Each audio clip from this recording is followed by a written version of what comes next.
Hi guys, welcome to revision time. आज मैं ला रही हूँ आप सभी के लिए आरपीएफ कांस्टेबल एग्ज़ाम 2025 के 2 मार्च को पूछे गए सेकंड शिफ्ट के क्वेश्चंस के एनालिसिस वीडियो। इस वीडियो में आपको जीके जीएस के बहुत ही इंपॉर्टेंट क्वेश्चन मिलेंगे और क्वेश्चन के लिए एक्स्ट्रा फैक्ट्स भी, जो कि आपको आने वाले हर एग्जाम में हेल्प करेंगे, क्योंकि इन एक्स्ट्रा फैक्ट्स से भी क्वेश्चन पूछ लिए जाते हैं एग्जाम्स में। तो चलिए स्टार्ट करते हैं आज की ये वीडियो। मगर वीडियो को स्टार्ट करने से पहले अगर आप चैनल पर पहली बार आए हैं तो चैनल को ज़रूर सब्सक्राइब कर लीजिए और साथ ही इस वीडियो को लाइक भी ज़रूर कर दीजिएगा। तो चलिए स्टार्ट करते हैं 2 मार्च को पूछे गए सेकंड शिफ्ट के सारे क्वेश्चंस की एनालिसिस वीडियो। क्वेश्चन नंबर 1, तापमान का एसआई मात्रक क्या है? इसका सही आंसर है केल्विन। इसे के से डिनोट करते हैं। तापमान का एसआई मात्रक केल्विन होता है। केल्विन तापमान पैमाना पूर्ण शून्य से शुरू होता है। पूर्ण शून्य सबसे ठंडा संभव तापमान होता है। नेक्स्ट क्वेश्चन, वर्तमान में 51वें मुख्य न्यायाधीश कौन है? इसका आंसर है न्यायमूर्ति संजीव खन्ना। काफ़ी बार मैंने बताया हुआ है, वर्तमान में मुख्य न्यायाधीश संजीव खन्ना है। भारत के 51वें और वर्तमान मुख्य न्यायाधीश संजीव खन्ना है। उन्होंने 11 नवंबर 2024 को भारत के 51वें मुख्य न्यायाधीश के रूप में शपथ ली थी। भारत के 50वें मुख्य न्यायाधीश धनंजय यशवंत चंद्रचूड़ थे। इन्हें डीवाई चंद्रचूड़ के नाम से भी जानते हैं। भारत के पहले मुख्य न्यायाधीश न्यायमूर्ति हरिलाल जेकिसुंदास कानिया थे। वे 14 अगस्त 1947 से 26 जनवरी 1950 तक इस पद पर रहे थे। और वर्तमान में आरबीआई के गवर्नर भी चेंज हुए हैं। इनका नाम भी याद रखेंगे, इनका नाम संजय मल्होत्रा है। नेक्स्ट क्वेश्चन, 1857 की क्रांति में नाना साहेब के सेनापति कौन थे? इसका आंसर है तात्या टोपे। नाना साहेब के सेनापति का नाम तात्या टोपे था। तात्या टोपे नाना साहेब के दोस्त और सेना प्रमुख थे। तात्या टोपे ने कानपुर में स्वाधीनता स्थापित करने में अगुवाई की थी। वह नाना साहेब के सैनिक सलाहकार भी थे। नाना साहेब का असली नाम धोंडूपंत था। वह स्वर्गीय पेशवा बाजीराव के दत्तक पुत्र थे। वे पेशवा बाजीराव द्वितीय के उत्तराधिकारी भी थे। तो 1857 की क्रांति से ये कुछ एक्स्ट्रा फैक्ट्स थे, इन्हें भी आप सब ध्यान में रखिएगा। अगला क्वेश्चन है, स्वामी विवेकानंद ने कब अमेरिका के शिकागो में आयोजित सम्मेलन में भाषण दिया था? इसका आंसर है 11 सितंबर 1893 में। स्वामी विवेकानंद ने 11 सितंबर 1893 को अमेरिका के शिकागो में आयोजित विश्व धर्म सम्मेलन में भाषण दिया था। इस भाषण ने भारत की संस्कृति, परंपरा और अध्यात्म को दुनिया भर में जाना माना कर दिया। नेशनल यूथ डे 12 जनवरी को स्वामी विवेकानंद की जयंती के अवसर पर मनाया जाता है। तो ये नेशनल यूथ डे था और इंटरनेशनल यूथ डे 12 अगस्त को मनाया जाता है। इसे भी याद रखिएगा। अगला क्वेश्चन है, 10वीं अनुसूची किस संशोधन के तहत जोड़ी गई थी? इसका आंसर है 52वें संशोधन अधिनियम के तहत। भारतीय संविधान की 10वीं अनुसूची को 52वें संशोधन अधिनियम के तहत जोड़ा गया था। यह संशोधन 15 फरवरी 1985 से लागू हुआ था। इसे दल बदल विरोधी कानून के नाम से भी जाना जाता है।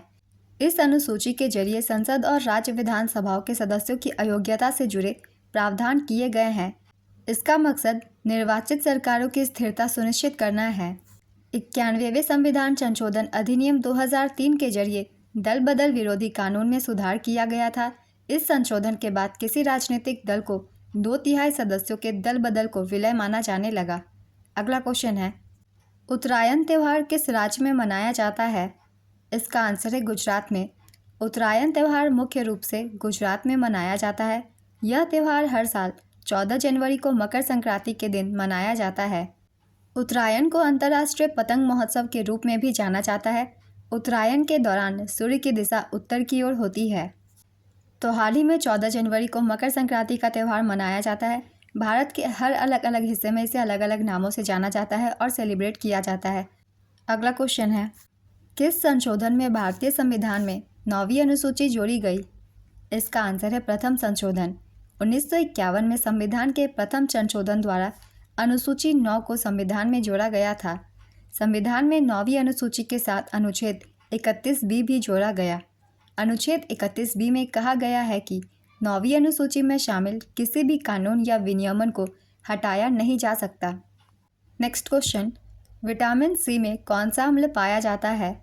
इसका आंसर है एस्कॉर्बिक अम्ल। कौन सी नदी भारत को 2 भागों में बांटती है? इसका आंसर है नर्मदा नदी। अगर आप इसे मैप में देखते हैं तो ये सीधे सीधे भारत को 2 भागों में बांटती है, उत्तरी भाग को और दक्षिणी भाग को। यह नदी उत्तर में मालवा पठार और दक्षिण में दक्कन पठार को अलग करती है? नर्मदा नदी मध्य प्रदेश के अनूपपुर जिले के अमरकंटक पठार से निकलती है। नर्मदा नदी को मध्य प्रदेश की जीवन रेखा भी कहा जाता है। नर्मदा नदी मध्य प्रदेश, गुजरात और महाराष्ट्र राज्यों से होकर बहती है। यह नदी गुजरात के भरौच जिले में अरब सागर में मिल जाती है। तो ये नर्मदा नदी से कुछ इंपॉर्टेंट पॉइंट्स थे। गोदावरी नदी से भी बहुत ही क्वेश्चन पूछे जाते हैं, तो इसके बारे में भी याद रखिएगा। ये दक्षिण की गंगा नदी कहलाती है। इसे बूढ़ी गंगा के नाम से भी जाना जाता है और ये दक्षिण भारत की प्रायद्वीपीय नदी है। नेक्स्ट क्वेश्चन, भारतीय संविधान के अनुच्छेद 45 में संशोधन किस वर्ष हुआ था? इसका आंसर है 2002 में। भारतीय संविधान के अनुच्छेद 45 में संशोधन संविधान का 66वां संशोधन अधिनियम 2002 के जरिए किया गया था। इसने अनुच्छेद 45 की विषय वस्तु को बदल दिया और प्रारंभिक शिक्षा को अनुच्छेद 21A के तहत मौलिक अधिकार बना दिया। तो शिक्षा से संबंधित अनुच्छेद आप सब याद रखिएगा। फर्स्ट शिफ्ट के क्वेश्चन में भी इससे रिलेटेड क्वेश्चन पूछे गए थे, तो ये जितने भी एक्स्ट्रा फैक्ट्स हैं उन सभी को आप सब ध्यान में रखिएगा। अगला क्वेश्चन है, चुंबकशीलता का SI मात्रक क्या है? इसका आंसर है वेबर पर ampere metre. Next question, RBI की रेपो दर कितनी है? इसका आंसर है 6.25%। हाल ही में इसे परिवर्तित किया गया है। 7 फरवरी 2025 को भारतीय रिजर्व बैंक द्वारा की गई घोषणा के अनुसार मौजूदा रेपो दर 6.25% है और रिवर्स रेपो दर 3.35% है। बैंक रेट और मार्जिनल स्टैंडिंग फैसिलिटी रेट 6.5% है। स्टैंडिंग डिपॉजिट फैसिलिटी रेट 6% है। हाल ही में RBI की नई मौद्रिक नीति के तहत इन सभी को परिवर्तित किया गया है और ये नई रेट फिक्स की गई है। नेक्स्ट क्वेश्चन, सम्राट अशोक की राजधानी कौन सी थी? इसका आंसर है पाटलिपुत्र। सम्राट अशोक की राजधानी पाटलिपुत्र थी, जो कि अब पटना के नाम से जानी जाती है। पाटलिपुत्र की स्थापना मगध के राजा अजातशत्रु ने की थी। यह शहर गंगा नदी के किनारे बसा था। बाद में उदयन ने इसे मगध की राजधानी बनाया। मौर्य काल के दौरान यह दुनिया के सबसे बड़े शहरों में से एक बन गया। मौर्य वंश की स्थापना चंद्रगुप्त मौर्य ने की थी और इसके अंतिम शासक बृहद्रथ थे। इन सभी पॉइंट से ज़्यादातर क्वेश्चन पूछे जाते हैं, इसलिए इन्हें याद रखिएगा। अगला क्वेश्चन है, भारतीय संविधान का अनुच्छेद 14 किससे संबंधित है? इसका आंसर है कानून के समक्ष समानता और कानून के समान संरक्षण की गारंटी से संबंधित है। अनुच्छेद 12 से 35 तक मौलिक अधिकारों का वर्णन है और इसी के अंतर्गत ये आता है। नेक्स्ट क्वेश्चन, भारतीय संविधान के किस अनुच्छेद में नागरिकता से जुड़े प्रावधान किए गए हैं? इसका आंसर है अनुच्छेद 5 से 11 तक के। संविधान के भाग 2 के अनुच्छेद 5 से 11 में नागरिकता का उल्लेख है। भाग भी याद रखिएगा, भाग 2 में नागरिकता का उल्लेख किया गया है। अगला क्वेश्चन है, हॉर्नबिल महोत्सव किस राज्य में मनाया जाता है? इसका आंसर है नागालैंड। ये क्वेश्चन काफ़ी एग्जाम में पूछे जाते हैं और मैंने काफ़ी बार बताया भी हुआ है। हॉर्नबिल महोत्सव हर साल 1 से 10 दिसंबर के बीच नागालैंड में मनाया जाता है। इसे त्योहारों का त्यौहार भी कहा जाता है। यह त्यौहार नागा जनजाति की समृद्ध संस्कृति को दिखाता है और नागा लोगों को अपनी पारंपरिक कला को प्रदर्शित करने का मौका देता है। इस त्यौहार में नागालैंड की सभी जनजातियां हिस्सा लेती है। इस त्यौहार का नाम हॉर्नबिल पक्षी के नाम पर रखा गया है। यह त्यौहार नागालैंड सरकार आयोजित करती है। पहला हॉर्नबिल महोत्सव साल 2000 में मनाया गया था। नागालैंड की अंगामी जनजाति भी फरवरी में सैक्रेनी महोत्सव मनाती है। यह अंगामी जनजाति का सबसे बड़ा त्यौहार है। यह दावत और गायन के साथ शुद्धिकरण का उत्सव भी है। तो अंगामी जनजाति का त्यौहार याद रखिएगा, यह है सैक्रेनी महोत्सव।